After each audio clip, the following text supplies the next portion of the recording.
Chlorine. It's in your pool, your tap water, even your cleaning products. But did you know it may also be hiding in your fat cells? In this video, I would like to discuss how chlorine could be affecting your weight and health in ways you never thought it could. And no, it's not just about swimming in chlorinated water. Chlorine's link to fat begins with something called chlorinated lipids. These are fats that have been altered by chlorine, specifically through a chemical reaction. You might be wondering, how does chlorine even get involved with fat? Well, it's all thanks to your body's immune response. During inflammation, your immune system produces an enzyme called myeloperoxidase. This enzyme creates hypochlorous acid inside your body. Yes, that's the same stuff used in bleach. That hypochlorous acid reacts with lipids, forming chlorinated compounds like chlorinated phospholipids and fatty acids. So if you have inflammation going on, chlorine could be messing with your fats at a microscopic level. These chlorinated lipids can have serious biological effects. They're not just hanging around doing nothing. They can be pro-inflammatory, which means they promote or even induce inflammation in the body.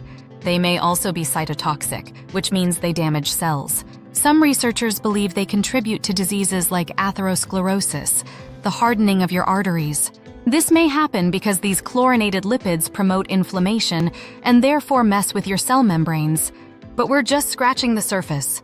Next, let's talk about persistent organic pollutants, or POPs. These are chlorine-based chemicals, and they love to accumulate in fat. Think of them as the sticky, unwanted guests that refuse to leave your body. POPs include things like organochlorine pesticides and PCBs, which were used in industry for decades. These pollutants are lipophilic, meaning they attracted to fats.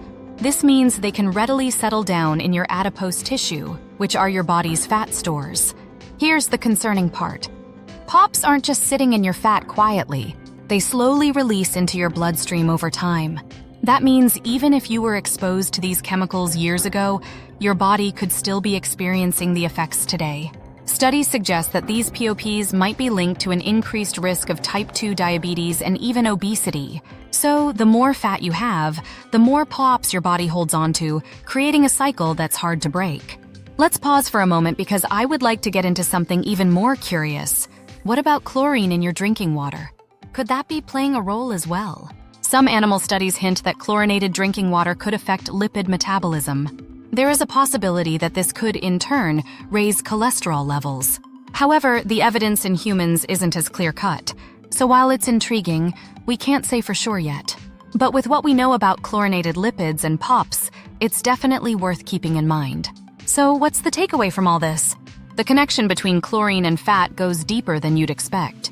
Whether it's through chlorinated lipids formed during inflammation or persistent pollutants stored in your fat, chlorine seems to have a sneaky way of influencing our health. If you're thinking about how to limit exposure, it might be worth looking into reducing the amount of chlorine in your environment. Minimize the use of cleaning products that contain chlorine. Use drinking water filters that remove chlorine. You might even consider installing shower head filters. Small changes can make a big difference. Let me know in the comments if you ever thought a very common household cleaner could be harming your health.